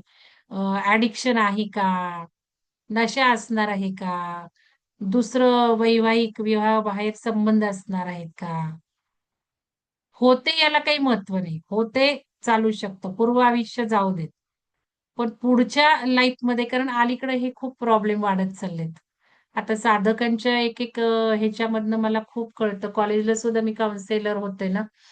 तर त्याच्यातून तुम्ही हे बघायचं, पुढचं आयुष्य बघायचं, की जसं आता एक व्यक्ती होती आपल्याच साधकांमध्ये आहे. त्यांची मुलगी नको म्हणत होती ते स्थळ. बॉम्बेचं आहे. मग मी काउन्सिलिंग केलं म्हटलं, "बॉम्बेलाच राहणार असं कसं आहे? येऊ शकतो ना तो पुण्यात." असं काही नाही. झालं ते तसं पुण्यात आलं. पण त्यामुळे स्थळ नाही बघायचं. पण पत्रिकेत बघा ना तुम्ही ट्रान्सफर सुद्धा असतात. जॉब कधी बदलणार आहे, हे असतं. माझं उदाहरण मी दिलं. आणि आपल्यामध्ये ती ताकद असते. आपले हे जे टेक्निक आहे ते वर्क होतात. आता ट्रान्सफरचंच आजच्या एका फोनमध्ये त्या मॅडम सांगत होत्या ट्रान्सफर झाली आहे आणि मग खूप लांब झाली आहे, मग डिस्टर्ब झाली आहे, मग मी काहीच करत नाही. आणि ज्यावेळेला आल्या त्यांना मी मला वाटलं या खूप हुशार आहेत, या खूप सगळं करतील, चांगलं करतील आणि गायबच आहेत. मग म्हणून फोन केला तर मग म्हणे ट्रान्सफर वगैरे. म्हटलं मग तुम्ही टेक्निक केलं का? संकल्प लिहिला का? प्रतिपदा केली का? काही केलं नाही. मग काय माझ्या या संकल्पाच्या जोरावर माझ्या मिस्टरांच्या मी कशा ट्रान्सफर केल्या तुम्हाला सांगते. नगरला गेले, परत पुण्यात आले. कोल्हापूरला गेले, परत पुण्यात आले. नाशिकला गेले, परत पुण्यात गेले. असं झालं असेल का हो कोणाचं मला सांगा? भोजा शिवायचा यायचं. सतत पुण्यात आले. पुण्यात मी आले. शेवटची कारकीर्द पुण्यात. सुरुवात पुण्यात. काय करत नाहीत ही टेक्निक. सगळं करतात. स्काय इज द लिमिट मी तुम्हाला सांगते. Sky is the limit. आणि काय अवघड आहे का वहीत लिहायचंय आणि झोपायचंय त्या प्रतिपदेच्या वेळेला. पण झोपायला सुद्धा या लोकांना वेळ नाही किंवा यांना करायचंच नाही. एक व्यक्तीला मी आज फोन केला, त्यांचा जॉब गेलाय माहितीये? आता चाललो म्हणे गावाकडे आणि मग काय करणार, काही नाही. हे करू, ते करू, माहिती नाही काय करू. म्हटलं लिहिला काय संकल्प? काहीच नाही. मला काही होत नाही, वेळ मन असं झालंय, ते झालंय. अरे वही डायरीत लिहायला किती वेळ लागतो? भलं झोपायला वेळ नसेल किंवा काय असेल, पण डायरीत लिहा ना तुम्ही. त्यावेळेला ती नाडी पाळा ना. भले डोळे उघडे असू देत ना. म्हणजे हे ज्यावेळेला काउन्सिलिंग करतो ना, त्यावेळेला मन उद्ध्वस्त होतं, अश्रू व्हायला लागतात. काय ही अशी लोकं? म्हणून मग ती खड्ड्यातनं वरती येतच नाहीत बघा. टप्पे-टोणपे, टप्पे-टोणपे म्हणजे तो जो ग्राफ आहे ना खाली गेलेला, मग 1 वर्षात तुम्ही वर गेला पाहिजे तुम्ही तिथेच किती वर्ष राहता. आहे ना तुम्हाला हात द्यायला. तुम्ही पैसे भरले, तुम्ही कोर्स केलाय. मग काय त्या टेक्निक लिहायला किती वेळ लागतो? दरवर्षी ते लिहायचं, दर महिन्याला लिहायचं, दर प्रतिपदाला लिहायचं. कारण लिहिल्याने मेंदू रात्री झोपेत तो लाँग टर्म कप्प्यात टाकणार. मेंदू म्हणजे ब्रह्मांड. मग मेंदूत टाकलं म्हणजे ब्रह्मांडात टाकलं. मग ब्रह्मांड तयारीला लागणार. होत नाही, होत नाही आपण म्हणायचं. आपण किती वेळा लिहिलं? एकदा दोनदा लिहिलं तर होणार आहे असं आहे का? तसंही आहे, पण लगेच होईल असं नाही ना. एकदा लिहिलं तुम्ही 4 महिन्याने होईल. मग 3 महिने नैराश्यात घालवायची काय गरज आहे? तर हे जोडीदाराबाबत मला हे सगळ्यांना सांगायचंय. नुसतं गुणमिलन करू नका. त्यांचं सगळं पुढचं लाईफ बघून घ्या. जॉब तुम्हाला जर पैशाच्या अपेक्षा असतील, नोकरी करणारी सून हवी असेल किंवा जावई त्याचा जॉब. अलीकडे मुलं नुसती घरात बसतात लग्न झाल्यावर सुद्धा. मग फक्त बायकोनी कमवायचं, फक्त बायकोनी सगळं करायचं. कामाची सवय नसते त्यांना. जबाबदारी काही घ्यायची नाही. फक्त मोबाईलमध्ये गुंतून. अशावर सुद्धा डायव्हर्स होतात, की याला काही जबाबदारीचं माहितीच नाहीये. मग हे सगळं पत्रिकेवरनं बघा ना, की व्यक्ती कशी आहे, समजूतदार आहे का? हा जॉब काही घरात सोडून ड्रगिस्ट होणार आहे का? पिण्यात याचे 10 वर्ष जाणार आहेत का? बिनधास्त जॉब सोडून पीत बसतात तुम्हाला सांगते. किती किती हृदय द्रवतं हे असं ऐकलं तर. आणि मग हे आपण बघितलं पाहिजे, पत्रिकेत असतं हे सगळं. ह्या सगळ्या ग्रहांच्या दशा असतात. तो राहू बाटली बाई लावतोच लावतो राहू. पण त्याचा काळ आत्ता नको ना नवीन संसारात. 4 वर्षांनी, 5 वर्षांनी, एक 10-15 वर्षानंतर असेल तर ठीक आहे. तोपर्यंत काय मुलं असतात, मुलांमुळं मग काय टिकतं ते नातं. मुलं व्हायच्या आधीच हे असलं की असेल तर तर सगळ्यांना माझं सांगणं आहे, हे सगळं करा. आणि पत्रिका बघायची नाही आणि विश्वास आहे आणि अंधश्रद्धा आहे असलं काही नाही. हे शास्त्र आहे. शास्त्रापेक्षा हे पुढचं आहे. विज्ञान आहे. तर हे सगळं करा. तर व्यक्तिमत्त्वाची गोड खोली समजून घ्यायची आहे तुम्हाला आणि ज्योतिषी चांगला पाहिजे. नाहीतर ज्योतिषी सुद्धा काही वेगळं सांगतो, "हो, हो, जमतंय करा." आणि मग नंतर उघडकीस येतं, "अरे, हे जमणारच नव्हतं." ना असं-तसं. मग त्या ज्योतिषाच्या नजरेत काय धूळफेक फेकली जाते, का ती पत्रिका खोटी दिली जाते, का काय? हे सुद्धा असतं. कारण भोग भोगायचे असतील तर तेही असतं. त्यामुळे 2-3 जसं डॉक्टर आपण आता अलीकडे करतो सेकंड ओपिनियन, तसं ज्योतिषांचंही करावं असं मला वाटतं. आणि तुम्ही जर हे सगळं एआय वापरायला शिकला तर तुम्हालाही एक स्पष्टीकरण येतं, की आपल्याला कोणी काय सांगतंय, एआय काय सांगतोय. आजकाल आणि हे सगळं मुलं करतात बरं का. मुलं खूप हुशार झाली. मुलं बघायला जायच्या आधीच हे सगळं करतात. Facebook बघतात, Insta अकाउंट बघतात, कसं आहे, काय आहे, कसे फोटो आहेत, कसे ड्रेस आहेत, सगळं बघितलं जातं. तर ह्या पण सगळ्या गोष्टी लक्षात ठेवा. आणि जोडीदार हे त्यांना स्वाती आणि हे आणि त्यांचे स्वभाव पण त्यांच्यात या जोडीदारांमध्ये कधी-कधी दुरावा निर्माण होऊ शकतो. कारण भावनिक गरज यांना खूप असते. भावनिक गरज असते, त्यामुळे दुरावा. कारण मग भावनिक भावना समजून नाही घेणारी व्यक्ती मिळाली, तर मग खूप प्रॉब्लेम येतो. त्यामुळे या सगळ्या कॅरेक्टर्स किंवा स्वभाव गुणांना पत्रिकेतनं बघितलं पाहिजे. ज्योतिषी म्हणतात, "नाही होतंय, चांगलं आहे." पण हे कोण बघतंय नोकरी जाणार आहे बाबाची आणि पिणारा आहे तो, हे बघायला पाहिजे. खास करून या गोष्टी बघा. कारण जनरली या चॅलेंजेस आता खूप आपल्या समाजात होत आहेत. तर स्त्रीचं वैवाहिक जीवन खूप स्त्रिया बुद्धिमान आहेत, आत्मपरीक्षण करणाऱ्या आहेत, अत्यंत सहानुभूतीशील आहेत, समजून घेणाऱ्या आहेत. त्यामुळं ह्यांचं वैवाहिक जीवनात या स्त्रिया खूप उत्कृष्ट जोडीदार बनतात आणि आपल्या नात्यामध्ये गूढता आणि बौद्धिक खोली पण जातात. त्यामुळे अटॅचमेंट खूप असते यांची. नातेसंबंध दृढ असतात. आणि अनेकदा यांचे पती उच्च आकांक्षा असणारे असतात आणि आत्मशोधासाठी ते सुद्धा प्रेरित होतात. पण यांना स्वातंत्र्याची गरज आहे. कुटुंबाप्रती असलेली निष्ठा यांची चांगली असते. त्यामुळे यांना स्वातंत्र्य दिलं पाहिजे. जे आमच्या घरात आहे. माझे मिस्टर मला स्वातंत्र्य देतात, मी त्यांना देते. त्यामुळे या स्त्रिया विकास, सामंजस्य, सुसंवादाला पोषक असतात. घरातले वातावरण चांगलं ठेवतात. पारंगत असतात त्या. काटेकर स्वभाव असतात. आणि उच्च मापदंड यांचे जे असतात, की व्हॅल्यूज म्हणा, हे म्हणा, त्यामुळे कधी-कधी तणाव निर्माण होऊ शकतात. पण करुणा असते या स्त्रियांजवळ, शहाणपणा असतो. त्यामुळे शहाणपणाने ते कुठलेही संघर्ष क्षमतापूर्वक दीर्घकाळ न ठेवता सोडवू शकतात आणि त्यामुळं त्यांचं दीर्घकाळ वैवाहिक जीवन सुखी यशस्वी असतं. आणि आपल्या परस्पर वैवाहिक संबंधांना किंवा जोड्यांना हे परस्पर प्रोत्साहन पण देतात आणि आध्यात्मिक च सुद्धा भागीदारी असते एकमेकांच्या नात्यामध्ये. बंध अधिक मजबूत असतात आणि तेवढेच समृद्ध करणारे सुद्धा असतात. आता शतभिषा नक्षत्राचा पुरुष कसा असतो, त्याचं कसं जनरल, तो सुद्धा निष्ठावान आहे. त्यामुळे स्त्रीशी प्रामाणिक राहणार आहे. वैवाहिक जबाबदाऱ्या अत्यंत वचनबद्ध असतात. हे फार महत्वाचं आहे बघा. काही आणून देणं, काही सांगितलेलं करणं, पटकन जाणं. मी बघते 2-2, 3-3 दिवस नवरे हालत नाहीत आणायला पण सुद्धा. त्या मुलांसाठी सुद्धा काही न आणणारे नवरे आहेत. इथे सुद्धा वाद चालेल, पण हे तसे नाहीये. मग नातेसंबंधाकडे एक ते उद्देश म्हणून बघतात आणि बौद्धिक जिज्ञासेच्या दृष्टीने भावनेतून ते राहतात आणि आपल्या जोडीदारासाठी मार्गदर्शक असतात, पण संरक्षक पण असतात. विचारशील असतात, दूरदृष्टीचा यांना प्रभाव खूप आहे. सुसंवादी कुटुंब जीवनाचा भरभक्कम पाया हे शतभिषा नक्षत्राचे पुरुष निर्माण करतात.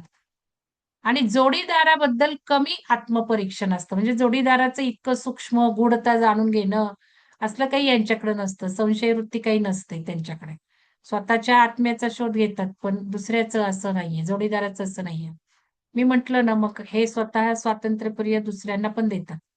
पण आव्हानं यांच्याकडे येतात. पण त्यांच्या पुरुषांमध्ये सुद्धा परस्पर वैवाहिक आपलं म्हणजे स्त्रीबद्दल, पत्नीबद्दल आदर असतो. भावनिक खोलीमध्ये त्यांचं रूपांतर होतं. पवित्र बंधन मानतात ते विवाहाला एक. त्यामुळे या भौतिक रिलेशनशिप बाहेर ते जात नाहीत. कारण हे पवित्र बंधन आहे. त्यामुळे ते दुसरीकडे जात नाहीत. ते पाप फारसं होत नाही यांच्याकडनं. आता अर्थात वैयक्तिक पत्रिका सुद्धा नुसतं काही नक्षत्र प्रभावी नसतं. बाकीचं सुद्धा बघावं लागतं.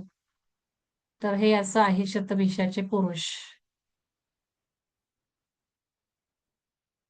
ठीक आहे. आता काही तुम्हाला विचारायचंय का? काही शंका आहे का?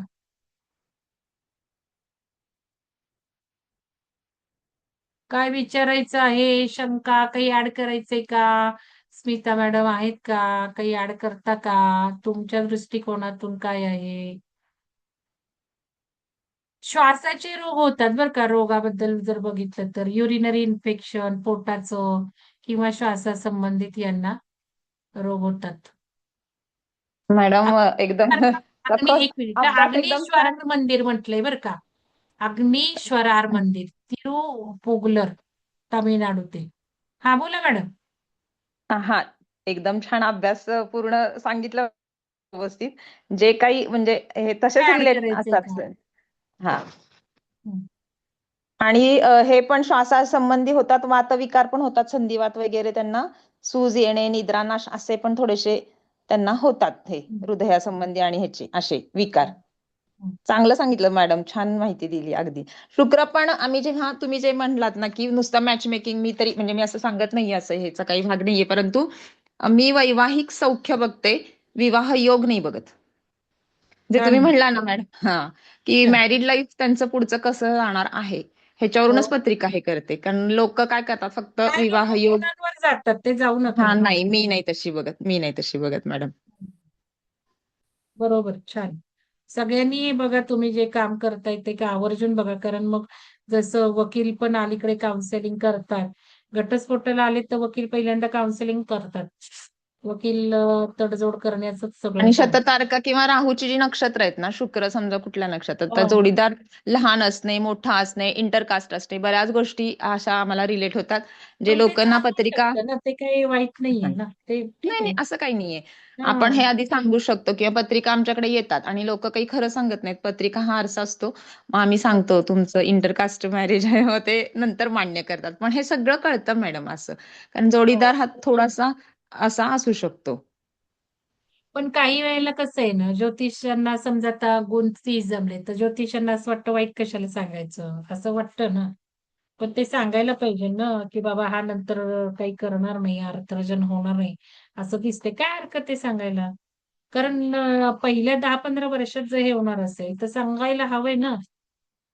का नाही? तुम्हाला काय वाटतं? तुमच्याकडे नाही असं नाही, तुम्ही वाईट सांगणं मी बोलत तशीच, नाही मी ना, काय सांगत म्हणते, नाही ना. विवाह योग नाही, वैवाहिक सौख्य ह्याच्यावरूनच, कारण खूप महत्वाच्या गोष्टी असतात. मॅरिड लाईफ त्यांचं नीट असेल तरच मी यस म्हणते मॅच मेकिंगला, नाहीतर मी त्यांना स्पष्ट सांगते की नाही, नका करू. मग ते सेकंड ओपिनियन घ्यायचं, तुमचा तुमचा प्रॉब्लेम आहे, पण माझ्याकडून तरी नो, असं स्पष्ट सांगते मी. किंवा एक नाट दोष आली ना तरी नाही म्हणते, कारण ना एक मॅडम नाड जेनेटिक तर आजार येतात. करूच नाही. हो ना. करूच नाही तर लोक काय करतात, ब्लड ग्रुप, अहो ब्लड ग्रुपचा ह्याचा काही संबंध नाहीये. नाही, सेम नाही, ब्लड नाही. ग्रुप नाड आहे असणाऱ्यांचं ना हे मॅडम, होतं. तुम्हाला सांगते मी. हो. तो जो एकनाड येतो ना, तो ब्लड ग्रुपवरच येतो. किती शास्त्र आहे बघा. ब्लड ग्रुप एकनाड तरी म्हणजे काय? एवढं. मी तुम्हाला सांगते. एकनाड म्हणजे काय? तर ब्लड ग्रुप असे दोघांचे अपोजिट असतात, की त्यांना कन्सेप्शन राहिल्यावर व्यंगयुक्तच मूल जन्मला येणार. हो.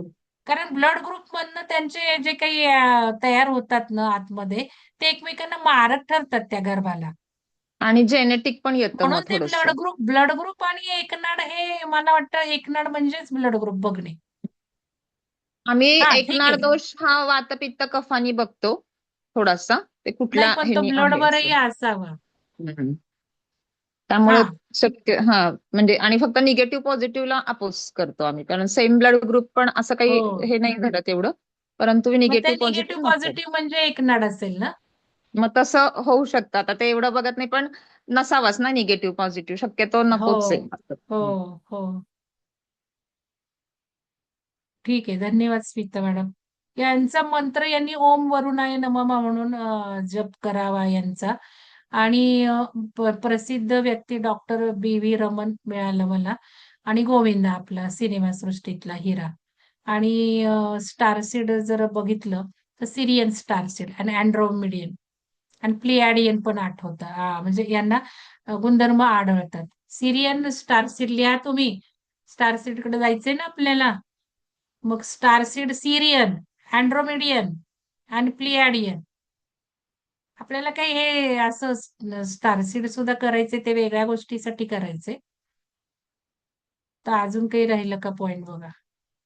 ठीक आहे चला. अजून काही ऍड करायचंय कोणाला?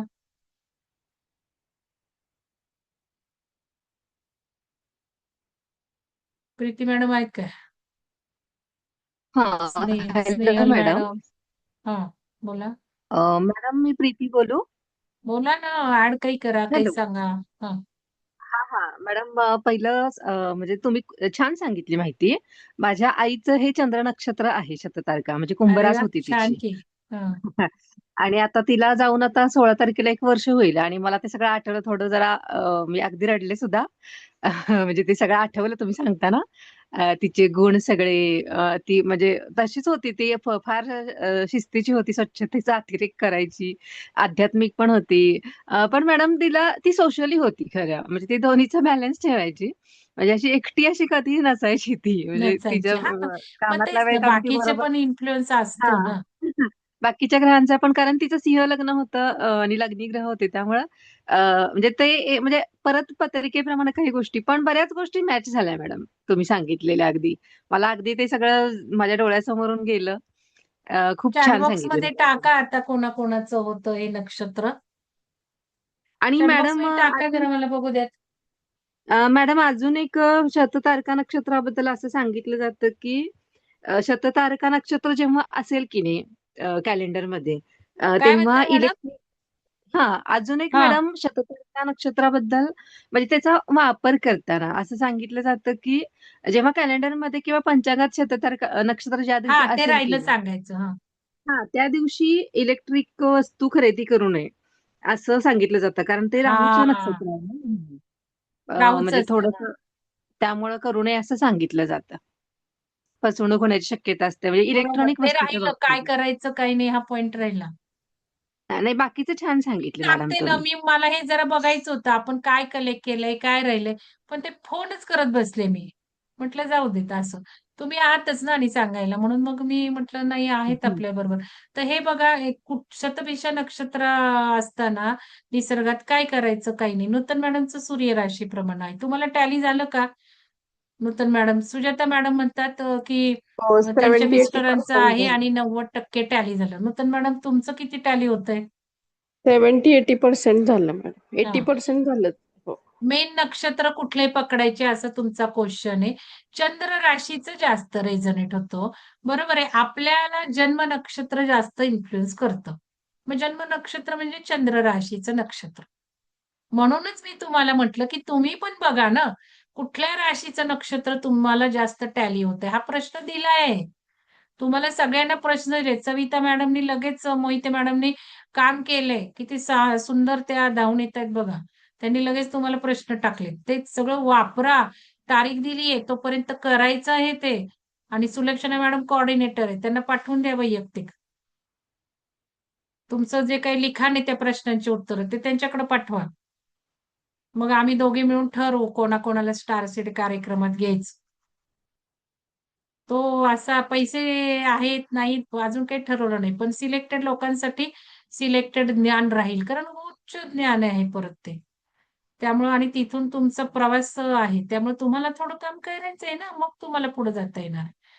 तर ते नूतन मॅडम, मी मी आता मला तुम्ही दोघींनी उत्तरं द्या. स्नेहल मॅडम आहेत का? स्नेहल मॅडम आहेत का? तर रडल्या प्रीती मॅडम. आज मलाही असंच अचानक झालं. माझ्या वडिलांची आठवण आली आणि मी धो-धो रडले. ते नाही ती कल्पनाच मला सहन होईना माहिती का? की नाही तर ते. तर आहे म्हणतो आपण इमोशनवर कंट्रोल असावा. बघा साधकांचा फोन आला, मुलांसाठी फोन करायला सांगितल्यावर 8-9 पर्यंत कार्यक्रम झाल्यावर करा म्हटलं होतं आणि आत्ताच केलंय. तर ते ठीक आहे.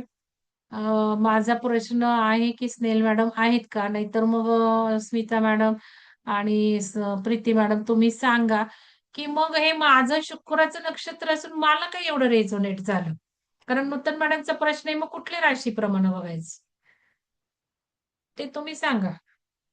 प्रश्न दोघींनी का झालं? मग शुक्र राशीचं नक्षत्र असून एवढं का मला रेझोनेट झालं मग?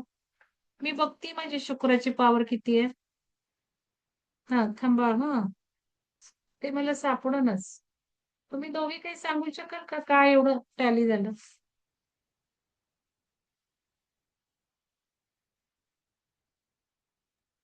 गीता मॅडम सांगताय तुम्ही? हे बघा, हा सांगा. मॅडम मी स्मिता मॅडम अजून जास्त सांगतील, पण मला जितकं आकलन झालं तेवढं सांगते मी. हा कारण ज्येष्ठा नक्षत्राची पण विचार करण्याची पद्धत म्हणजे स्वतंत्रतेने विचार करण्याची पद्धत असते. हा परत म्हणजे ज्येष्ठाचं पण ते असेल, बरोबर, करेक्ट. हा ज्येष्ठाचं पण आहे, कन्सिस्टन्सी पण असते ज्येष्ठाकडे. हम्म. निश्चयीपणा असतो. हे सगळे गुण आणि शततारकामध्ये पण आहेत. हिलर हिलर जे सांगितलंय ते हा हिलर आणि परत हो ते आहेच की, कारण हे ते आहे राहूचं का वरच येतं. ज्येष्ठाला सुद्धा? हो, हो. मॅडम ज्येष्ठा म्हणजे सर्जनच. म्हणजे तुम्ही अच्छा, बर काही पण बर काम द्या बर. हा त्याच्याकडे, तर परिपूर्ण करणार असतो. हा आणि जर हा एखादा नाही केला तर तो खूप डाऊन जातो आणि असं मधी काही नसतं त्यांचं.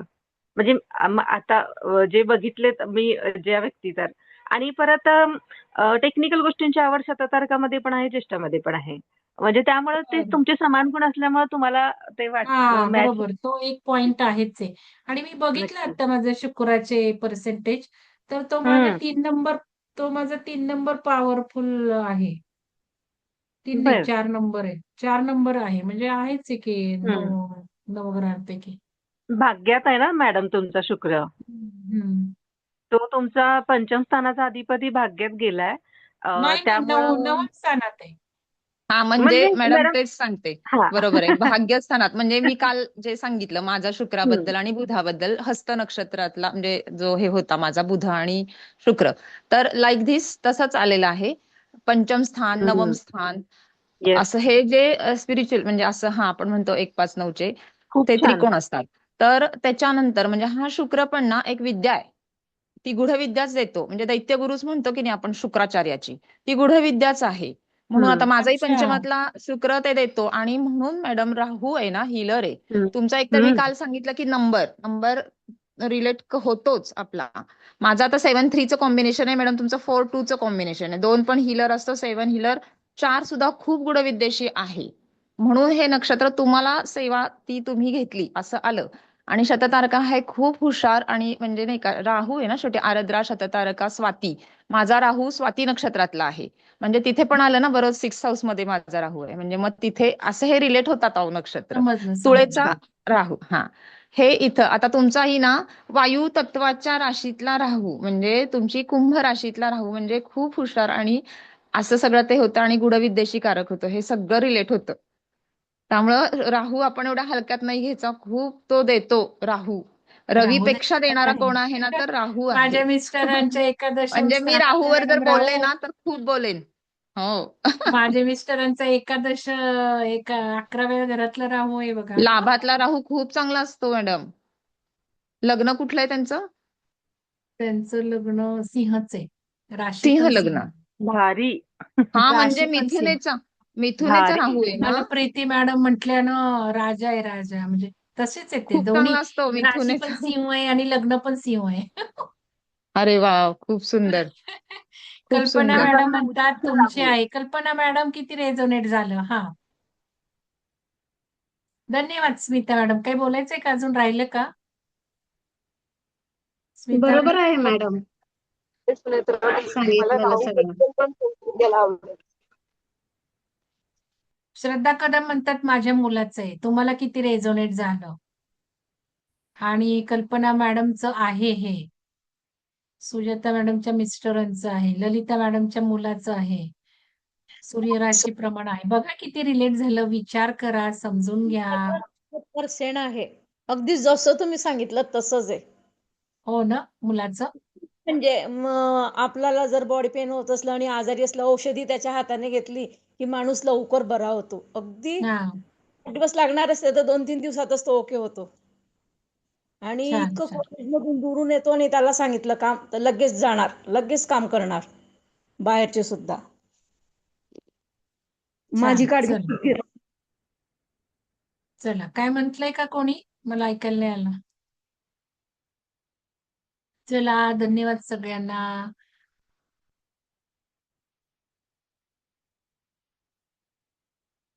सुनेत्रा मॅडम म्हणतायत तुमचे पण आहे रेकॉर्डिंग आहे का मॅडम? तुम्ही आता आला असाल ना सुनेत्रा मॅडम? रेकॉर्डिंग ऐका. ठीक आहे. कार्यक्रम नक्षत्राचा द एंड झालेला आहे. सगळ्यांचे पुन्हा धन्यवाद. पण द एंड झालाय पण न्यू बिगिनिंग झाली. आलो आपल्याला जेव्हा शेवट वाटतो ती नवीन सुरुवात असते. तर आता हा जो एंड झालाय तो नवीन सुरुवात करतोय आपल्या स्टारसीड प्रवासाला. तर सगळ्यांनी काम करायचे. किती तारीख दिली कोणी सांगेल का मला? तारीख किती दिली आहे तुम्हाला अभ्यासासाठी? स्व अध्याय कोणी सांगेल का किती तारखेपर्यंत तुम्हाला त्या प्रश्नांची उत्तर पाठवायची सुलक्षणा मॅडम कडून? निवडणार आहे तुम्ही किती काम केलं 15 त्यावर? दिवस 15 मॅडम दिवस सांगितले. 15 15 बास जुलै आहेत का? पर्यंत. बास आहेत का? पर्टिक्युलरली तुम्ही ज्योतिषशास्त्र ज्योतिषचार्य तुम्ही हे करा. कारण तुमच्या जवळ काय आहे ज्ञान आहे तर तुम्ही पटपट तुमचं बघू शकाल आणि मॅडम तुम्हाला माहितीच असेल. ते बोलतो नको बोलू. हॅलो. हा बोला. मॅडम मला एक प्रश्न विचारायचा. स्मिता वरपुडे मॅडम म्हणाल्या ना मला राहू बद्दल बोलायला खूप आवडेल तर एकदा राहू बद्दल मला पण ऐकायला खूप आवडेल. पण तुम्ही अभ्यास केलाय का? थोडा थोडा. नाही आता आपण ग्रहांवर तर काही बोलणार नाहीये फारसं. आता ठीक आहे ज्या वेळेला आपल्याला विचारेल त्यावेळेला तुम्हाला संधी देऊ. आता आपल्याला स्टारसीडकडे जायचंय आणि स्मिता मॅडम, प्रीती मॅडम जे कोणी ज्योतिष म्हणून ज्योतिषचार्य म्हणून काम करतात त्यांना मला सांगायचंय आज जगामध्ये सगळं हे स्पिरिच्युअल ऍस्ट्रॉलॉजी निघालेलं आहे. लोकांच्या क्युरिओसिटी त्यात असतात, प्रश्न त्यात असतात. तर तुम्ही पण जास्त हे स्पिरिच्युअल आस्पेक्ट अभ्यासा, त्याचे नियम अभ्यासा आणि स्टारसीड कनेक्शन वगैरे हे तुमच्या जातकांना जर तुम्ही सांगायला लागलात तर खुश होऊन जातील ती लोक. कारण आता जरी त्यांना अध्यात्माचं महत्व नाही तर नंतर त्यांना क्युरिओसिटी निर्माण होणारच आहे की जशी मी 15 वर्षापूर्वी माझ्या चार्यांकडे गेले होते. त्यांना प्रश्न घेऊन बसले ते माझं आध्यात्मिक यश सांगा. मला अध्यात्मात जायचं. काय दाखवत आहे? रेकॉर्डिंग बंद करते 1 मिनिट.